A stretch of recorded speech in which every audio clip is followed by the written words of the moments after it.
সকাল সকাল রেডি হয়ে গেছি। দেখো, আজকে যাব সকাল সকাল বাজারে। গরম পড়ে গেছে, প্রচণ্ড রোদ্দুর ওঠে, তাই এখন চিন্তা ভাবনা করে নিয়েছি 8টার মধ্যে বাজারে চলে যাওয়ার। তাই সকাল সকাল উঠে কাজও সেরে নিয়েছি। পুরো ঘরের কাজ পুরো কমপ্লিট হয়ে গেছে। স্নানও করে নিয়েছি, পুজো দেওয়া হয়ে গেছে, রেডি হয়ে গেছি। বাজারে যাব বলে ছেলেকে বলছি জামা প্যান্ট পর তাড়াতাড়ি। ও দেখো, একবার এই খাটের উপর আসে, একবার ওই বিছানায় যায়।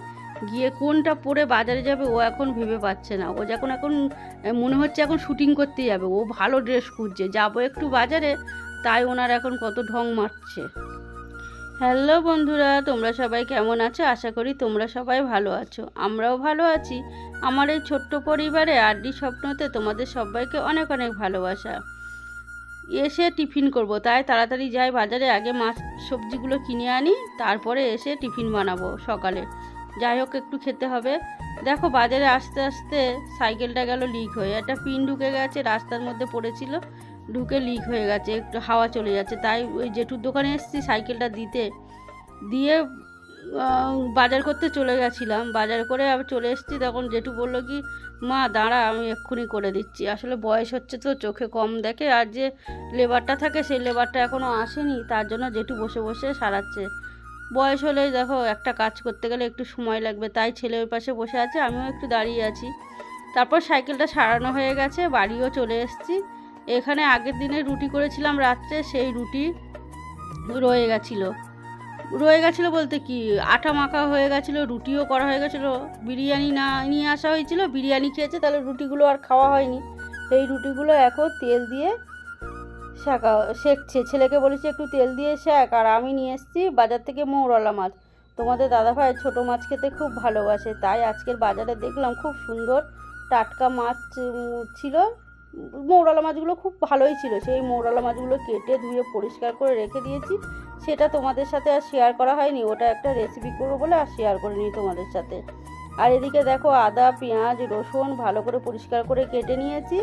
এটা বাটবো, এটা হবে ডিমের কারি, ডিম অমলেট করে একটু ঝাল করব ছেলের জন্য। ছেলে তো আর ছোটো মাছ খাবে না, তার জন্য। এদিকে দেখো, ওগুলো কেটে মশলাও করে নিয়েছি। এদিকে কড়াই বসিয়ে দিচ্ছি। এটা নতুন কড়াই কিনেছিলাম কয়েকদিন আগে, সেটা রান্না করা হয়নি, আজকে রান্না করব। আর ওই যে কড়াইয়ের মাঝখানে একটা স্টিকার থাকে, ওটাই আমি কিছুতেই কয়দিন ধরে তুলতেই পারছি না। মাকে ফোন করে জিজ্ঞাসা করলাম, মা বললো পাগল, গরমে বসা, আগুনে বসা, দেখ একটু হয়ে যাবে, গেলেই টান দিবি উঠে যাবে। সত্যি তাই গো, একটু গরমে বসালাম, ছেলে একটু টান দিল, ফুট করে উঠে গেল। যাই হোক, যেটা জানি না সেটা তো বড়দের কাছ থেকে জেনে নিতে হবে। এদিকে দেখো, ডিমের অমলেট করে নিয়েছি। ছেলে খুব ভালোবাসে অমলেট করে তরকারি করলে, তাই 2টো ডিম অমলেট করে তরকারি করে দেবো ওকে। একদম পুরো পেঁয়াজ আদা রসুন বেটে টমেটো দিয়ে ঝাল ঝাল করে দেব।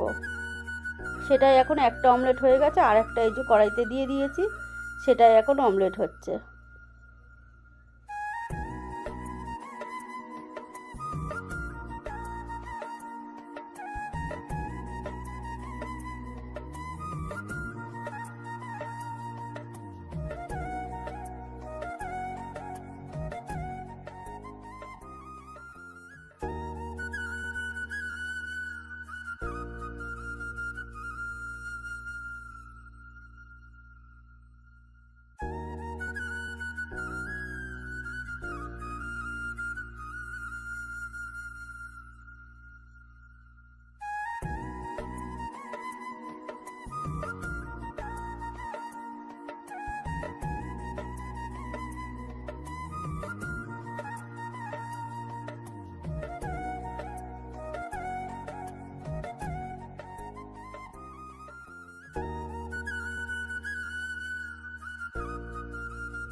ডিমের কারিটা হয়ে গেছে। ও ডিমের কারি করার আগে মাছের রেসিপিটা করেছিলাম, সেটা তোমাদের পরে দেখাচ্ছি। আমি একটু সেটা করে রেখে দিয়েছি। আর এই যে ডিমের কারিও হয়ে গেছে।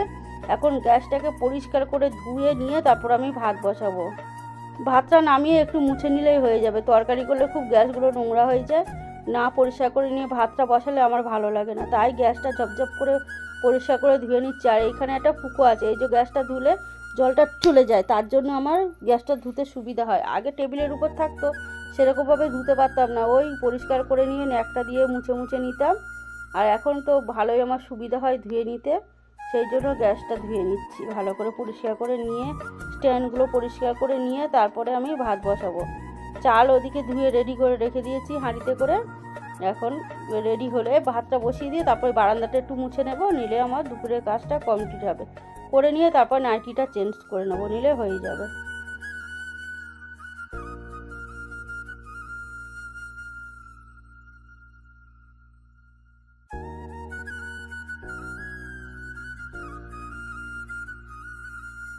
গ্যাস মুছতে মুছতে আওয়াজ পাচ্ছিলাম ছাতুওয়ালা আসছে।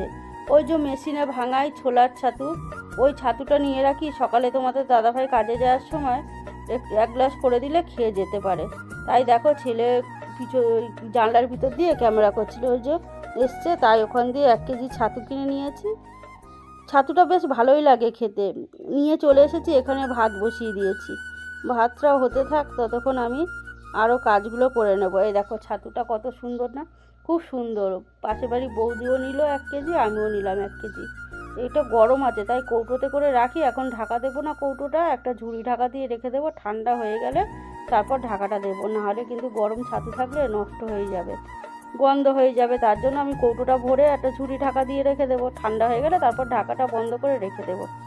এদিকে দেখো সব পরিষ্কার করে নিয়ে একটু হাত মুখে জল দিয়ে নাইটিটা চেঞ্জ করে নিয়েছি। রান্না করি তো ওইটা পরে আর থাকতে ইচ্ছা হয় না, তাই নাইটিটা ছেড়ে নিয়ে চলে এসেছি। দেখো এখানে ওই রান্না করেছি নাইটিটা ধুয়ে পরিষ্কার করে মেলে দিয়ে এসেছি।